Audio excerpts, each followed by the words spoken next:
The Korean tale, The Blind Man's Daughter, tells of the sacrifice made by the loving daughter Sim for her father and her reward for her selflessness and devotion.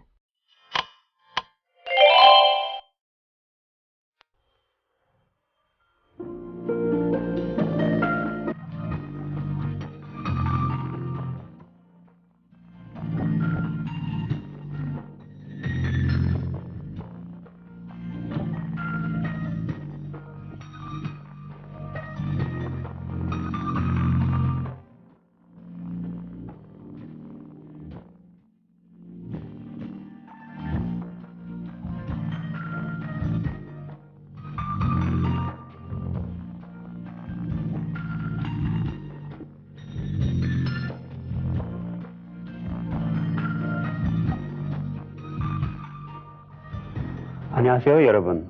Hello, everyone. Our story today comes from Korea, a country in Eastern Asia. In today's story about the blind man's daughter, you will notice that the girl's name is Shim Chung. Chung is her first name, like Jenny or Maria or Susie. And Shim is her family name.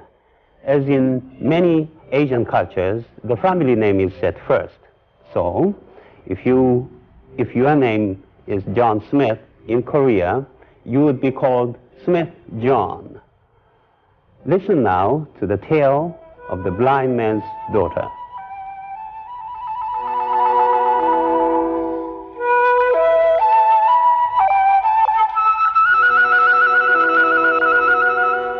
"500 years ago, maybe more, there lived in a certain village a girl named Shim Chung. Her mother had died long ago, and now her father was going blind.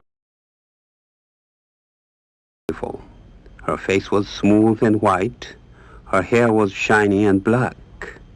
She was very good and honest, and she had never been sick. It was as if nothing could harm her. She guided her father when he had to work. But his blindness kept him from work, and little by little, all they owned had to be sold to keep them alive. The old man Shim became a beggar.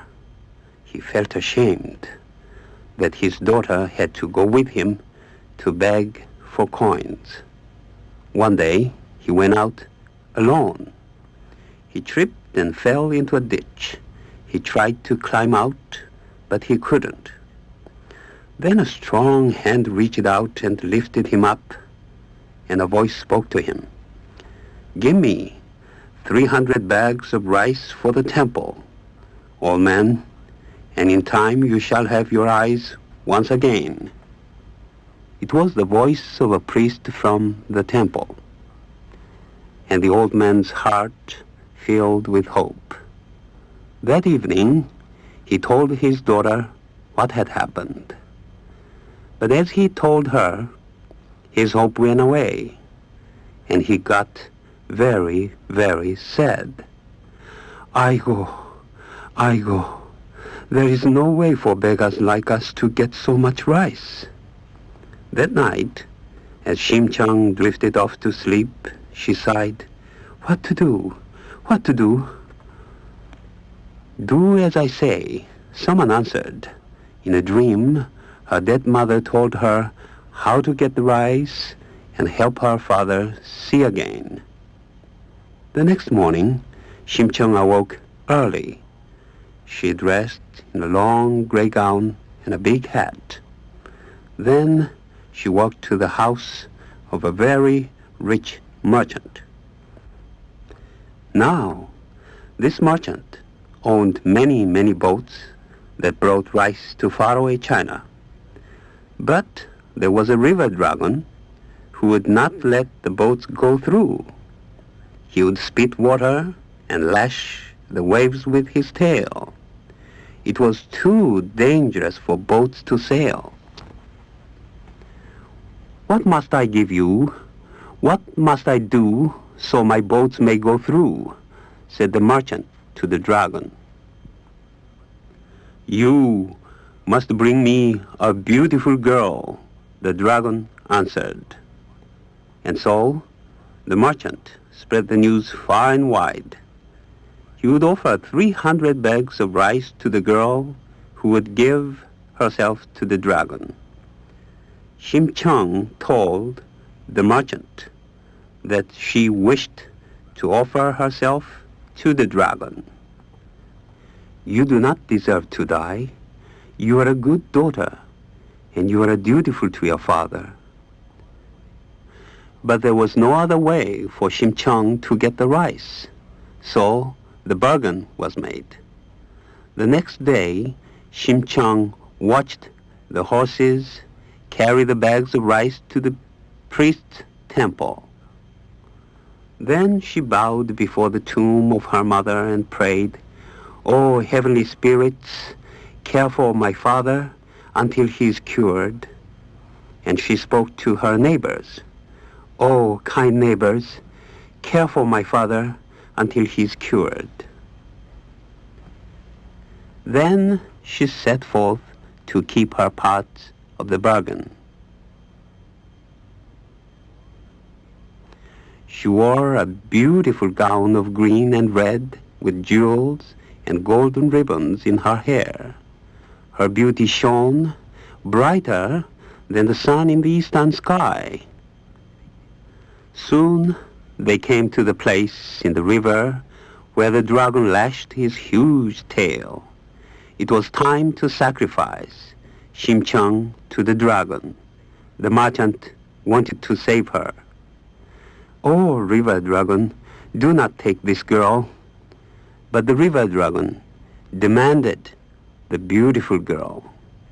So Shim-chung said goodbye to the merchant. She closed her eyes and jumped off the side of the boat and disappeared into the water. Instantly, the river became calm and quiet like a garden pool. Shim-chung floated through the water. Pearls flashed before her eyes. Big rainbow-colored fish danced by, and sea plants tickled her nose as she brushed past them. At last, she arrived at the palace of the dragon. "Kind sir, I'm the daughter of the blind beggar, Shim. I'm not worthy to come before one so important as you." The river dragon spoke. "A message has come to us from Hananim, the Emperor of heaven and earth. You shall be rewarded for your goodness to your blind father." Then sea maidens dressed Shim-chung in the finest clothes. They gave her the softest sleeping mats and the richest food. In this life of comfort and ease, Shim-chung grew more beautiful than ever. Then one day, the maidens took her to a giant lotus blossom that lay on the river bottom, and they put her right in it. It was so large that it covered her completely. "Goodbye, Shim-chung," said the river dragon. "Goodbye," Shim-chung answered back. And soon she felt herself rising like a bubble up through the water.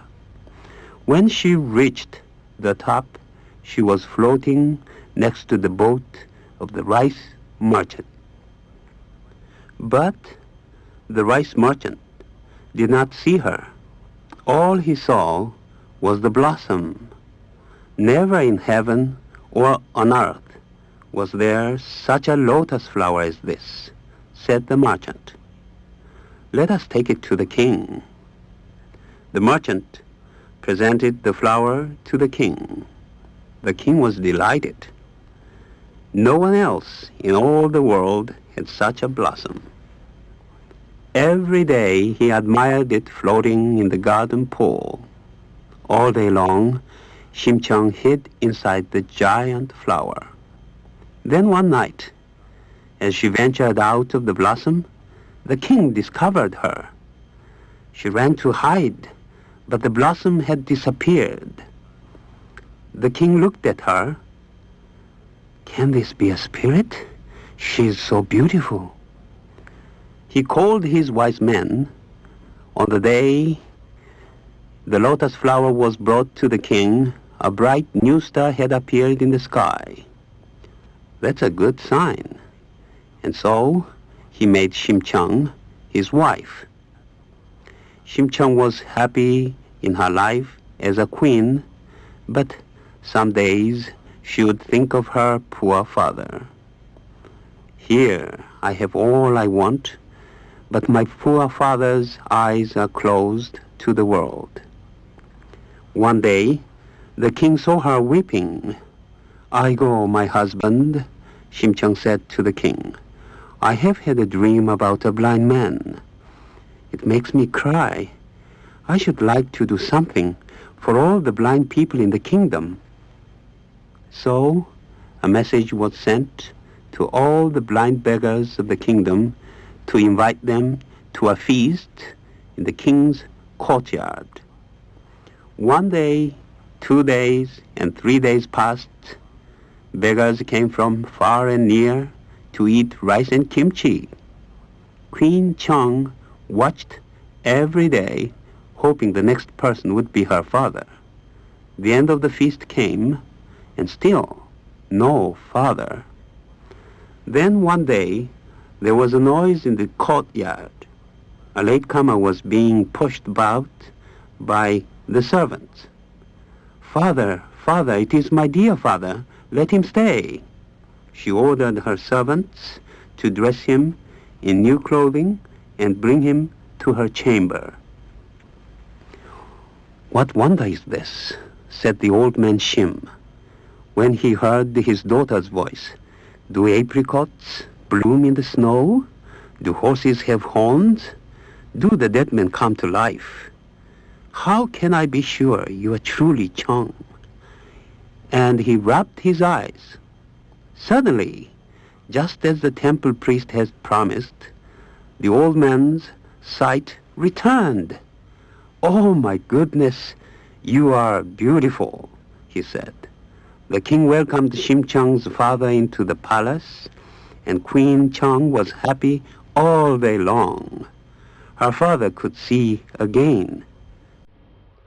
This was the heavenly reward to the dutiful daughter of the blind beggar Shim.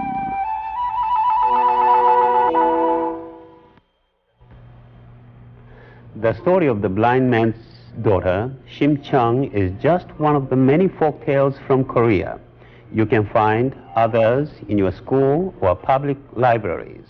Stories such as The Man Who Lived 1,000 Years and A Korean Cinderella, Kongji Patji.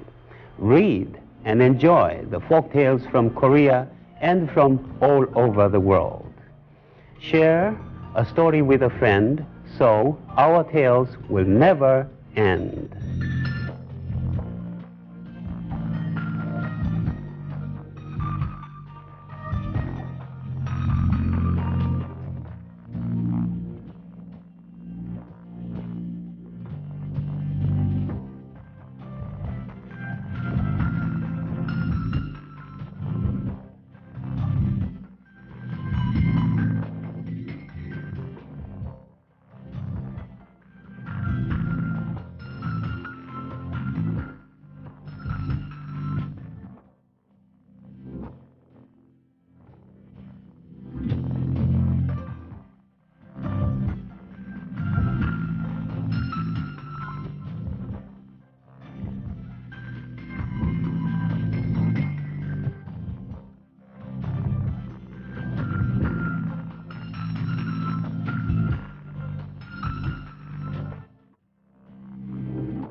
The preceding program was funded in part by a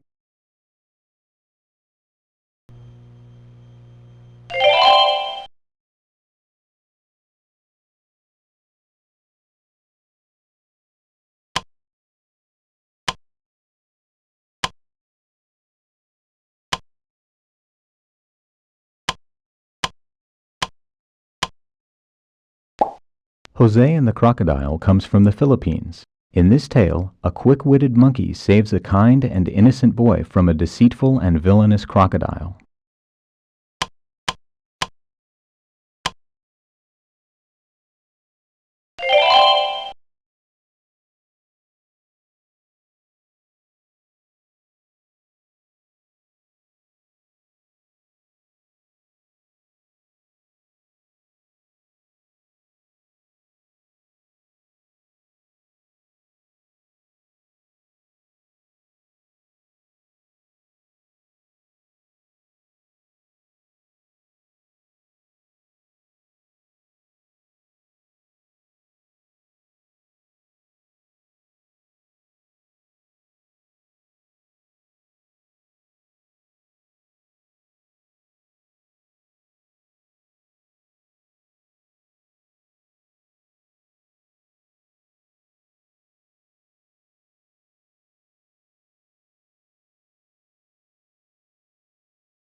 Our story today comes from the Philippines, a group of islands in the Pacific Ocean.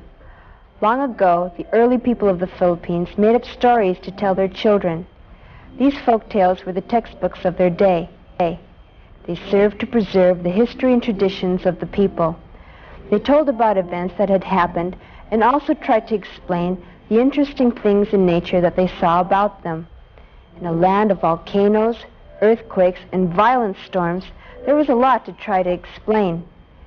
Mountains erupted, and sometimes the earth shook beneath their feet, and new islands rose unexpectedly from the sea. The people were always surrounded by nature, so they were often puzzled by some of the oddities they saw. What was this fish with no bones or scales and looked like a blob of jelly? What made insects glow in the dark? Where did the eagle come from? And the crocodile? They made up a story for everything. Talking animals are found as characters in folktales everywhere. It is a quick-thinking monkey who is the hero of today's story. Jose and the Crocodile, in its characters, setting, and topic, is a typical Filipino story. This story may be like some stories you have heard before. Tell me if it is. Now, listen to this tale of Jose and the Crocodile. It begins, noong unang panahon,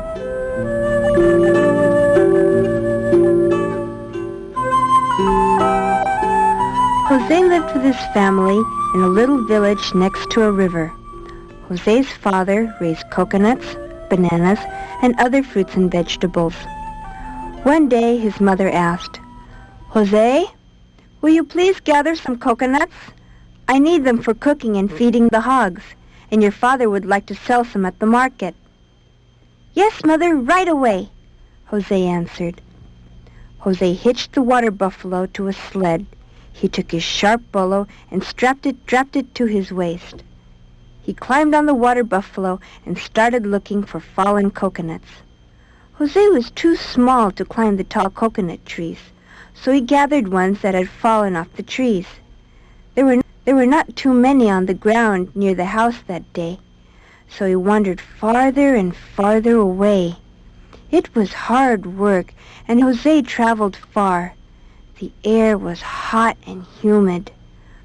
Jose and the water buffalo became very tired and thirsty. So they went to the river for a drink and a quick swim in the cool water. While Jose was splashing water on the water buffalo, he heard a groan coming from far away. It sounded like a cry of some animal in pain. Jose became worried. He jumped on the water buffalo and rode towards the sound. The groans became louder and louder as they rode. Soon, Jose saw a big rope hanging from a branch of a large tree. At the end of the rope was a net, and in the net, a big crocodile was fighting to get out. Crocodile catchers were here again, thought Jose to himself. They will make shoes and belts and bags out of this poor crocodile's skin. Little boy, please help me. I have a wife and children, begged the crocodile with big tears in his eyes. If you set me free, I will give you a large gold ring, promised the crocodile. Jose felt sorry for the crocodile and decided to help him. Besides, he thought, when I get the gold ring, Father can sell it and we won't have to work as hard anymore. He took his bolo from its wooden sheath and stood on the water buffalo and, after several blows, cut the rope. Jose climbed off the buffalo and cut the net into pieces. The crocodile slid through the net. He was free again. Now that I have set you free, may I have the gold ring you promised me? The beautiful gold ring is in my house down the river. Hop on my back and we will go and get it. Then you will be rich. Jose did just as he was told. Quietly, the crocodile slid down the bank into the river. Jose held tightly to the crocodile's slippery back. Foolish child. He has no idea that I want to eat him. I'm very hungry, and he will make a tasty meal. As the water got deeper and deeper, Jose asked, "How much farther is your home? Are we close to it now?" The crocodile turned his snout towards Jose and said, "Oh, I just remembered. The ring is in my stomach. I'll have to swallow you so you can get it yourself." As Jose looked at the large teeth in the crocodile's huge mouth, he became frightened. "Oh no, Mr. Crocodile, please don't swallow me. I shall never get out of your stomach alive. Let me go, please let me go. I don't even want your ring anymore." Jose begged and begged. The crocodile decided to play a game with Jose. "All right, my boy. Inasmuch as you helped set me free, I will give you a chance to be free. You must ask the next 3 things that float down the river whether or not I should eat you. If they say no, then I will set you free. But if they say yes, I will eat you up." Jose had no choice. "That sounds fair enough." The first thing they saw floating down the river was an upside-down banca, which is a dugout canoe. "Banca, Banca, please help me." "What can I do for you, young man?" asked the banca. "Do you think it is fair for this crocodile to eat me up after I set him free from the trapper's net?" "Well, son, let me tell you. When I was a new banca, my owner was very proud of me. He sailed me up and down the river catching fish. I carried vegetables, rice, chickens, and even his family. But as I grew older, I acquired some leaks. So my owner decided to build another banca and sent me floating down the river. I'm slowly rotting away. People are not very grateful. Why should Mr. Crocodile be grateful? If I were he, I would eat you up." And with that, the bunka floated past Jose and the crocodile. Next came a torn basket with moss growing on its sides. "Basket! Basket, please help me! Please tell the crocodile he shouldn't eat me after I set him free from the trapper's net." The basket creaked and said, "Ha! People wish others to be grateful, but they themselves never show gratitude. Why, when I was new, my owners took me to the market and filled me with vegetables and fruits. Yes, I was very useful. But the loads got so heavy that after a few months, I started falling apart. Then my master's wife threw me away. Here I am floating all day and all night, just rotting away. Crocodile, eat that boy up. Teach people a lesson on thankfulness." Jose was getting sadder and sadder. He cried for his mother, and he cried for his father. Then a battered old hat came floating by. Hat, please help me. Please tell the crocodile not to eat me. I set him free from the trapper's net, and now he wants to eat me. Please tell the crocodile it's not fair." The hat laughed. "Thankfulness? My boy, talk about thankfulness. I remember when I was new, my master wore me proudly. I kept him cool when the sun was hot and dry when it rained. Then I grew old and shaggy, and he threw me into the river. So here I am, just floating in this river, all day and all night, and I am rotting away. Crocodile, eat him up. You should not be thankful to people who do not know how to be thankful themselves." The crocodile was happy. At last he was going to have his meal. Jose cried and cried. He cried so loudly that a monkey sitting on a tree by the river heard his cries. The monkey chattered and ran up and down a branch. "Oh, Mr. Crocodile! Mr. Crocodile! Give me a ride, please! I'd like to float down the river, too," said the monkey. "Why, certainly, my dear friend. We will be happy to give you a ride," said the crocodile. "What a great meal I shall have today. A tasty boy and a monkey." "Mr. Crocodile, come closer to the riverbank so I can jump on your back. Come closer, closer." The crocodile came closer and closer. Then suddenly the monkey threw a vine to Jose. Jose caught the vine and lifted himself off the crocodile's back and onto the tree. The crocodile snapped his jaws and lashed his long tail just inches from Jose's feet. But Jose was safe on the tree. "Thank you. Oh, thank you. How can I ever repay you for saving my life?" "Easily," said the monkey. "What I love most is bananas. Ask your father to plant enough banana trees to feed both your family and my family. That will be enough payment." "All right, I will," said Jose. Jose climbed down the tree, and the monkey jumped on his shoulder. Then they both ran to tell the story to Jose's family. And from that day on, Jose and the monkey became very close friends.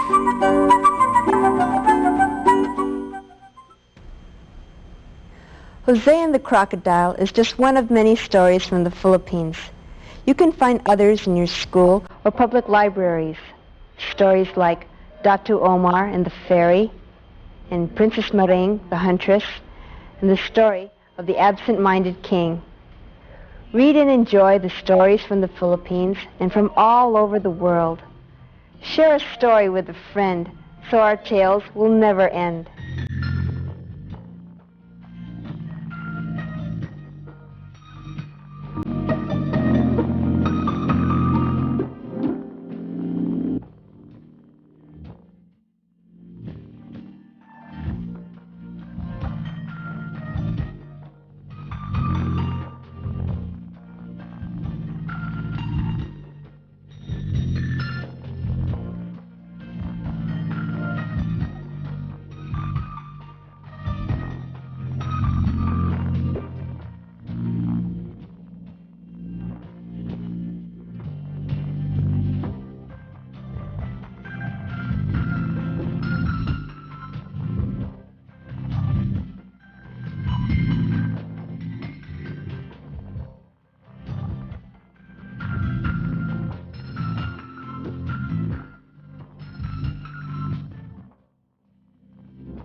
The preceding program was funded in part